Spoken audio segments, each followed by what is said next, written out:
celebrate the giftedness of this faith, we must keep sharing it as a gift. My dear brothers and sisters, we thank our God, Father, Son, and Holy Spirit, the God who is love, for gathering us as a family of faith. Pope Francis's modest residence, a shocking choice.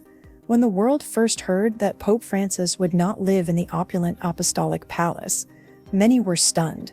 Instead of golden ceilings and grand halls, he humbly chose Casa Santa Marta, a simple guesthouse tucked within the Vatican walls. It was a symbolic decision, a break from centuries of tradition, highlighting his desire for a church that was, in his own words, poor and for the poor. But after his passing, the Vatican's sudden sealing of his modest quarters raised eyebrows everywhere. Why would a place of such simplicity require urgent lockdown?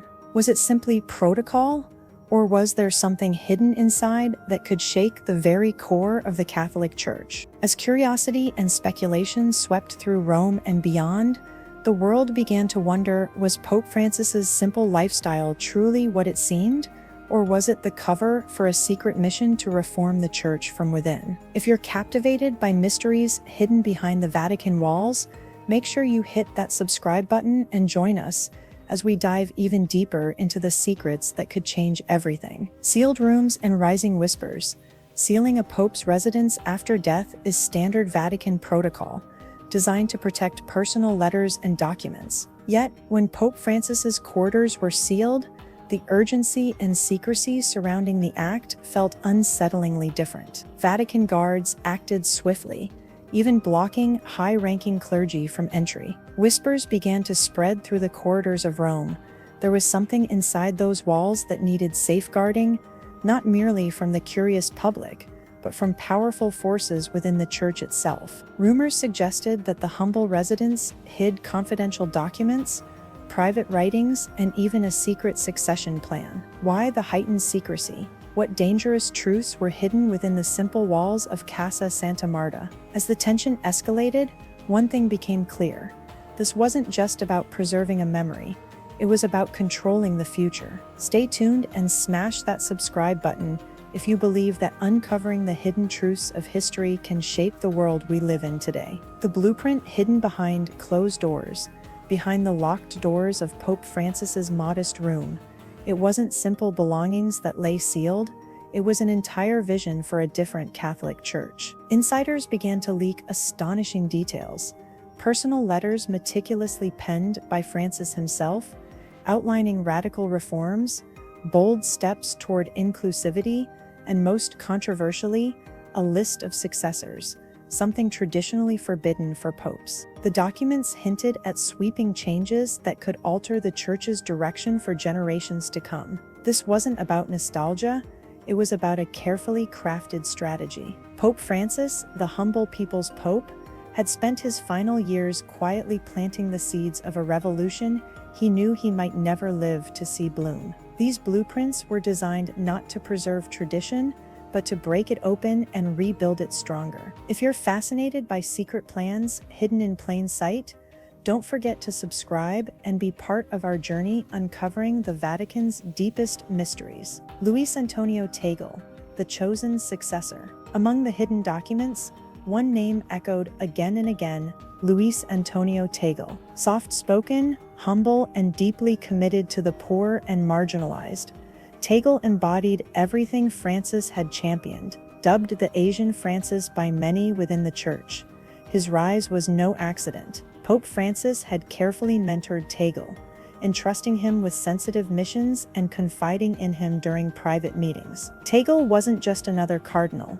He was the quiet architect of a new vision for the Church, a bridge between tradition and modern relevance. Francis knew that real change required not just dreams, but brave successors willing to carry the torch. Was Tagle truly the one to finish what Francis started? If you're intrigued by this unfolding story of destiny and power, smash that subscribe button and stay with us as we dig deeper into the Vatican's unfolding drama. The silent strategy of succession. Pope Francis had always moved differently than his predecessors, and his exit plan was no exception. Rather than formally naming a successor, a move forbidden by tradition, he quietly mentored and positioned figures like Tegel, sowing the seeds for a future he could only dream about. His subtle references to retirement, his health struggles, and his behind-the-scenes maneuvers were all clues unnoticed by many at the time. Now, with the discovery of hidden documents, the picture becomes clearer.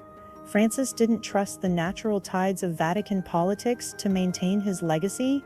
He engineered a quiet revolution through trust and strategic mentorship. The urgent sealing of his residence after death suggests just how sensitive and powerful these plans were. The stakes were too high to leave to chance. Subscribe now so you don't miss the next part of this incredible unfolding story that might redefine a 2,000-year-old institution forever. The dangerous road ahead for Tegel Luis Antonio Tegel now finds himself walking a perilous tightrope. On one side lies the revolutionary vision of Pope Francis, a church that embraces the poor, champions the marginalized, and seeks global relevance. On the other lies a deeply entrenched establishment that sees any deviation from tradition as an existential threat. Every move Tegel makes will be scrutinized. Every word he speaks will be analyzed for signs of betrayal or radicalism. His quiet humility, once seen as strength, now becomes both shield and vulnerability in the face of fierce internal opposition. If Tegel chooses to follow Francis's blueprint, he risks not just his career, but the future of reforms painstakingly built over a decade. If he hesitates, the old guard may reclaim full control. For those who believe history is shaped by the brave, subscribe to our channel and stay tuned as we follow Tegel's high-stakes journey into the unknown. The Vatican's silent resistance behind the grandeur of Vatican City lies a quieter but far deadlier battlefield. Pope Francis spent his papacy not just leading the church publicly, but fighting silent wars behind closed doors. His vision of compassion and inclusivity clashed with powerful conservative factions determined to preserve the status quo. These factions, some of the oldest and most influential within the Vatican, saw Francis's reforms as a direct attack on their centuries-old dominion. Now, with Francis gone, they see an opportunity not to mourn, but to reclaim lost ground. Luis Antonio Tegel stands directly in their way. To them, he is not just a spiritual leader, but a threat to their very existence. The sealing of Pope Francis's quarters may have been a strategic move to control the timing and release of potentially explosive plans. Will Tegel survive the Vatican's hidden resistance? Subscribe to our channel and turn on notifications, because this silent war is only just beginning. A church at a crossroads. The Catholic Church now stands on the precipice of monumental change. One path leads backward into the safety and rigidity of tradition. The other surges forward into a future where faith meets the challenges of a modern, diverse world. Under Tegel's potential leadership, the Church could become a powerful global voice for human rights, climate action, and interfaith dialogue. It could embrace the struggles of the poor and the marginalized, transforming itself into a truly global institution. But every step forward will face ferocious resistance from inside and outside. If the hidden documents sealed inside Pope Francis's residence ever fully emerge, they could ignite a movement that transcends Rome and spreads across continents. This isn't just about religion, it's about the soul of a billion people's faith. Subscribe now if you believe in a future where the Church speaks not just from tradition,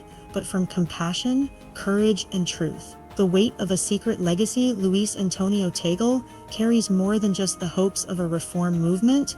He carries the unfinished dreams of one of the most transformational popes in modern history. Pope Francis didn't just leave behind teachings, he left behind a carefully crafted strategy, hidden away in a modest room, entrusted to a man few would have predicted a decade ago. The forces aligned against Tegel are formidable, rooted in centuries of power and tradition. His mission isn't merely to lead, but to ignite a silent revolution, one built on love, compassion, and fearless confrontation of outdated dogma. Will he rise to the occasion, or will history silence him before he can even begin? Hit that subscribe button if you want to witness firsthand whether this unprecedented plan will survive or be buried by the weight of opposition. A new era, or a lost opportunity. The secrets hidden inside Pope Francis's mansion might change everything, but only if they are brought into the light. The Catholic Church, with its ancient traditions and global reach, faces a rare and fleeting opportunity to redefine itself for the modern age. Whether Luis Antonio Tagle will become the catalyst for that transformation remains uncertain. Silent resistance grows stronger with each passing day,